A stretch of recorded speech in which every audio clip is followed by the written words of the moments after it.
Hello नमस्ते। राम राम दोस्तों। स्वागत है आपका मेरे यूट्यूब चैनल हेल्थ और वेल्थ मैटर में। तो दोस्तों आज का मेरा जो टॉपिक है वो बहुत ही सीरियस मैटर पे है। मैं जो आज बात करने वाला हूँ एक्चुअली बहुत ही इम्पोर्टेंट मैटर है और इसके ऊपर लोगों का ध्यान नहीं जा रहा है और न तो हमारे यहाँ सरकारें भी ध्यान देती हैं। तो दोस्तों आज जो शिक्षा का स्तर है, मेरा मैटर भी जो आज हमारा उत्तर प्रदेश की एजुकेशन व्यवस्था को लेके ही है। तो दोस्तों वो मेरा जो विचार है वो मैं आपके सामने रख रहा हूँ कि जो आज शिक्षा व्यवस्था का कंडीशन है उत्तर प्रदेश में और जो उसकी गुणवत्ता है आज जिस गर्त में चला गया है उसका जिम्मेदार अगर कोई है, मैं किसी को मानता हूं तो वो एक पूर्व मुख्यमंत्री हैं। और शिक्षा व्यवस्था जो उत्तर प्रदेश की अगर दोस्तों आप ध्यान देख रहे हो तो जो बर्बाद हुआ है तो 2004 से चालू हुआ है। 2003 के बाद से शिक्षा व्यवस्था का मतलब बुरा हाल चालू हुआ जो आज तक नहीं सुधार हुआ। आज तो और भी बुरा हालत हो गया, मतलब आज तो ये हालत हो गई है कि अब बच्चे पढ़ना जानते ही नहीं स्कूल में। तो दोस्तों मैं जो मेरा मेन टॉपिक है कि शिक्षा व्यवस्था का ये जो आज कंडीशन हुआ वो मतलब एक्चुअली हुआ कैसे इतना बेकार। उत्तर प्रदेश की जो शिक्षा व्यवस्था है सरकारी एजुकेशन की वो आज इस कंडीशन में हुआ कैसे। दोस्तों अगर आप लोग का याद होगा कि अगर उत्तर प्रदेश में जो आप कल्याण सिंह जी जब मुख्यमंत्री थे उनके राज में हमारे उत्तर प्रदेश का शिक्षा व्यवस्था बहुत ही अच्छा हुआ करता था और उस टाइम पे शिक्षा व्यवस्था उत्तर प्रदेश की इतनी कड़क थी कि उस टाइम के सरकारी जो टीचर थे वो अपना सिर्फ स्कूल में पढ़ रहे थे, वो अपना पर्सनल कोचिंग या ट्यूशन नहीं चालू कर सकते थे। तो इसके लिए सारी व्यवस्थाएं बहुत अच्छी चल रही थी। हालांकि मायावती भी उन्होंने भी ऐसा सिस्टम रखा। फिर उसके बाद क्या हुआ जब 2003 के बाद 2004 से जब ये मुलायम सिंह यादव जी आए तो उन्होंने जो उत्तर प्रदेश के लिए शिक्षा व्यवस्था के लिए जो फैसला लिया वो उत्तर प्रदेश की शिक्षा व्यवस्था को बर्बाद करने का सबसे पहला नींव था और उसके बाद से शिक्षा व्यवस्था बर्बाद हुई। तो उनकी जो सबसे बड़ी गलती थी वो उस टाइम की यही थी कि उन्होंने स्कूलों का जो सेंटर जाता था एक स्कूल का दूसरे स्कूल पे उसको बंद करके सेल्फ सेंटर कर दिया। उससे क्या हो गया दोस्तों कि जो बच्चे थे उनको पढ़ने लिखने का जो डर पहले होता था बोर्ड एग्जाम का लेके वो खत्म हो गया। 10वीं 12वीं में जो बच्चे पढ़ते थे उनके बाद स्कूलों ने मनमाना एकदम नकल कराने का तो एकदम मतलब पैसे दे दो आपको पास करने की गारंटी स्कूल हो देने लगी। यहाँ तक कि मैं तो हमारे बाजू में जिला है जो गाजीपुर, वहां तो मैं ऐसे लोगों को भी जानता हूँ कि आप परीक्षा भी मत दो, परीक्षा भी आपका कोई दूसरा दे रहा था, सिर्फ पैसे तो आप पास होने की गारंटी। स्कूलों ने पूरा बिजनेस बना दिया। सब प्राइवेट स्कूल खोलने लगे दुनिया भर का और सब पैसा ले लेके बच्चों को पास करने लगे। और सेल्फ सेंटर 2000 वही जब मुलायम सिंह यादव जी का ये फैसला सेल्फ सेंटर हुआ कि अब स्कूलों का सेंटर में जाएगा उनको स्कूलों पे ही रहेगा, उसी टाइम से अगर आपने ध्यान दिया होगा तो उत्तर प्रदेश की शिक्षा व्यवस्था बर्बाद होना चालू हुई और आज तक नहीं सुधरी और पूरी तरह से प्राइवेटाइजेशन हो गया। सरकारी व्यवस्था का हालत आज खुद सरकारी टीचर जो हैं उनके बच्चे सरकारी स्कूलों में नहीं पढ़ते। अब सारे उत्तर प्रदेश में सरकारी स्कूलों में वही जो उनके बच्चे पढ़ते हैं जो कि आर्थिक तौर पे कमजोर हैं, बाकी जो ठीक ठाक है उनके सारे के बच्चे प्राइवेट में पढ़ते हैं। तो इसका कारण क्या है? आखिर उसके पहले भी तो हम लोग जब पढ़ रहे थे तो सब लोग सरकारी में पढ़ रहे थे, प्राइवेट स्कूल थे ही नहीं, कोई इक्का दुक्का गिने चुने थे।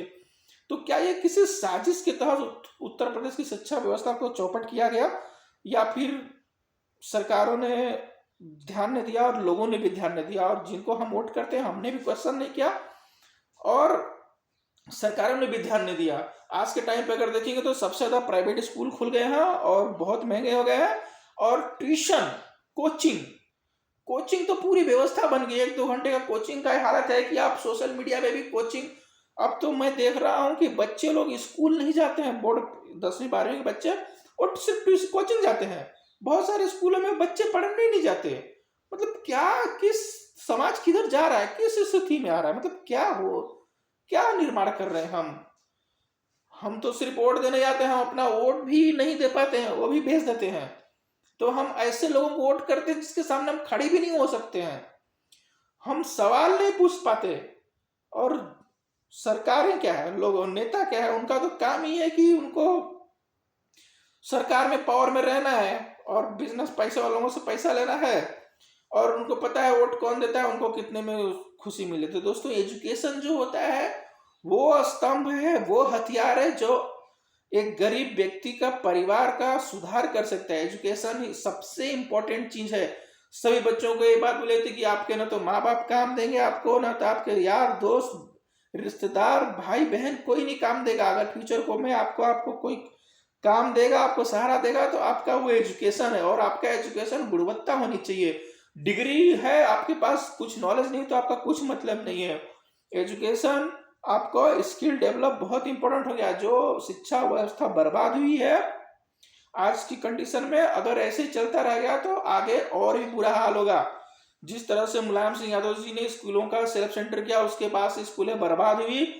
और जो बच्चे को कुछ लिखने को नहीं आ रहा आज के टाइम पे, वो भी ग्रेजुएशन हो जा रहा है, पोस्ट ग्रेजुएशन हो रहा है, तो वो छोटा मोटा काम करने के लिए उसको शर्म आती है।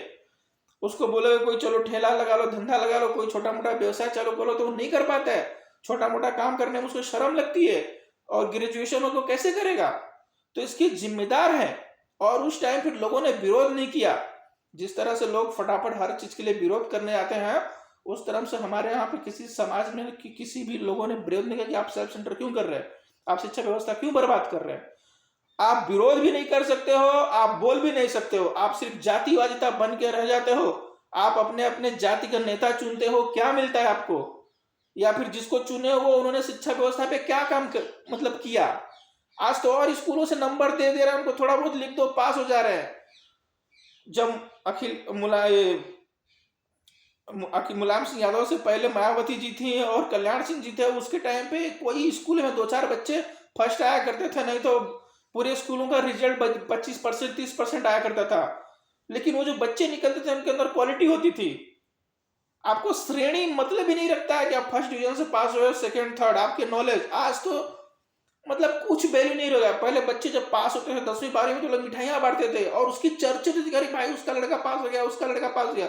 आज तो बोर्ड का रिजल्ट निकल जाता है, कुछ किसी कोई कुछ पूछता भी नहीं, कोई बस पूछ लिया, मतलब कुछ वैल्यू नहीं रही एजुकेशन की।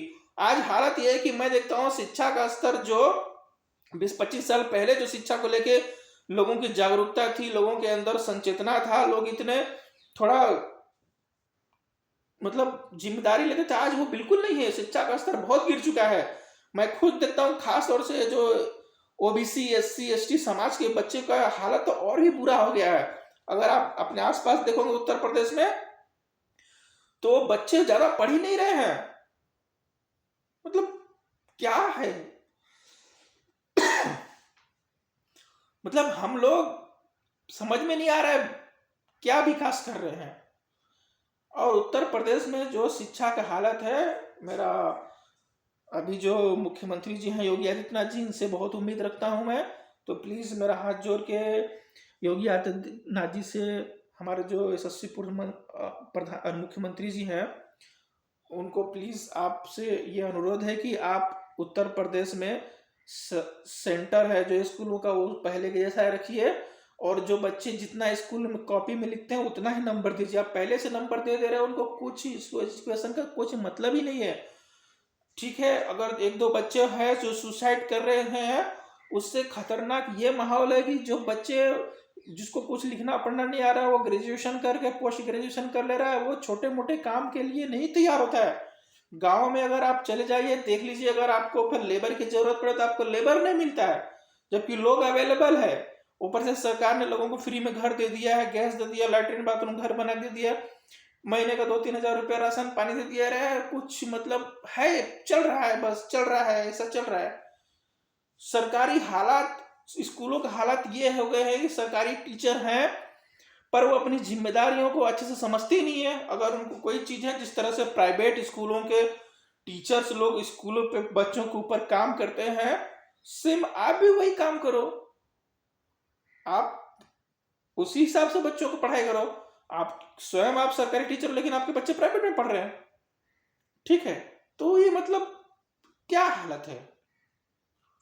मतलब आज की कंडीशन ये है कि मैं देख रहा हूँ जिनके बच्चे सरकारी स्कूलों में पढ़ रहे हैं, मतलब उनको भी एक अजीब सी माइंडसेट के हिसाब से समझाते हैं, अरे उनके बच्चे तो सरकारी स्कूलों में पढ़ते हैं।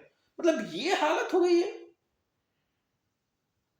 मतलब सरकारी स्कूल में वही उनके बच्चे पढ़ रहे हैं जिसकी आर्थिक हालत खराब है।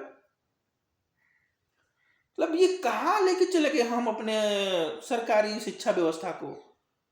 इसके ऊपर ना तो कोई का ध्यान जाता है, ना तो कोई इसके ऊपर काम ही करना चाहता है।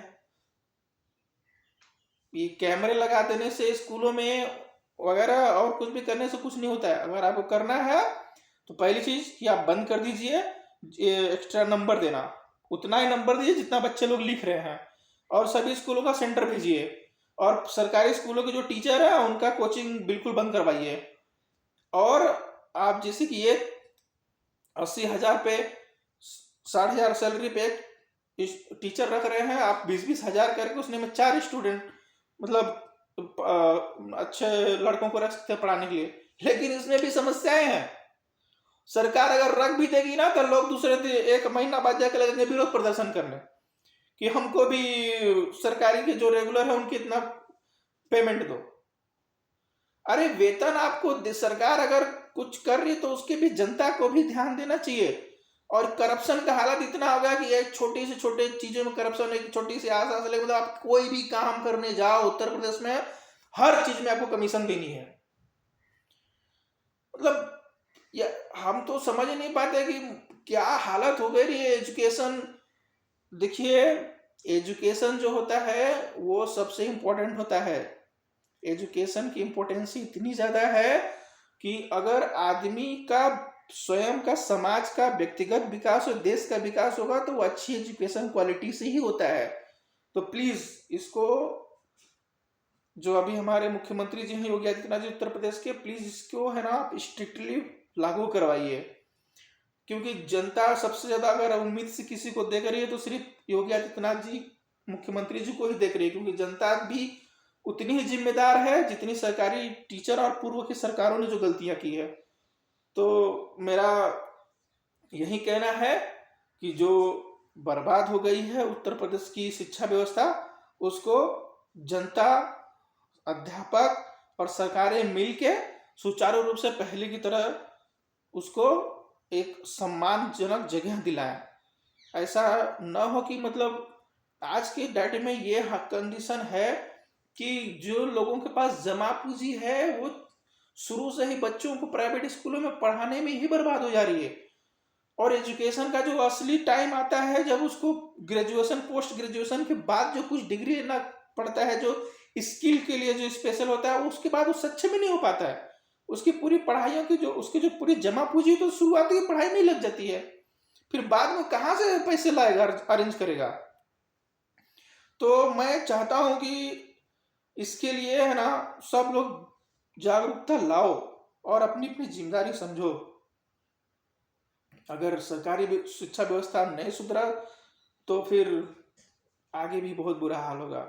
स्वास्थ्य व्यवस्था, स्वास्थ्य और शिक्षा ये सरकार की प्राथमिकता होनी चाहिए। ये ना कि सरकार इससे अपना पल्ला झाड़ ले और ये प्राइवेट सेक्टर को सौंप दे कि ये तुम देखो। शिक्षा व्यवस्था और स्वास्थ्य व्यवस्था जब प्राइवेट सेक्टर को सौंप दोगे तो फिर तुमको सरकार में बने रहने से क्या मतलब है। और जनता भी है ऐसे व्यक्ति को वोट करती है जिसके सामने वो खड़े होकर बात नहीं कर सकते। अरे भाई, आप कभी भी ऐसे व्यक्ति को चुनाव करो जिसके सामने आप खड़े हो सकते हो। आप किसी गुंडे, बदमाश, दबंग आदमी को चुनोगे तो उसके सामने आप खड़ा होकर बात कर सकते हो, आपकी औकात नहीं है। इस तरह के व्यक्तियों का चुनाव करो इलेक्शन में जो कि आपकी जवाबदेही, मतलब आपके सामने जवाबदेही हो। ठीक है, अगर नहीं होगा तो दोस्त बहुत बुरा हालत है समाज की। आज जो उत्तर प्रदेश में हालात है ना शिक्षा व्यवस्था को लेकर, वो बहुत ही बेकार हो गया है। मैं खुद देख रहा हूँ कि 10वीं 12वीं में जो बच्चे पढ़ने वाले वो स्कूल नहीं जाते हैं, वो सिर्फ कोचिंग जाते हैं और घर पे रहते हैं। मतलब बहुत शिक्षा की कंडीशन बहुत खास तौर से ओबीसी समाज और SC ST समाज के बच्चों में तो सुधार की बहुत गुंजाइश है।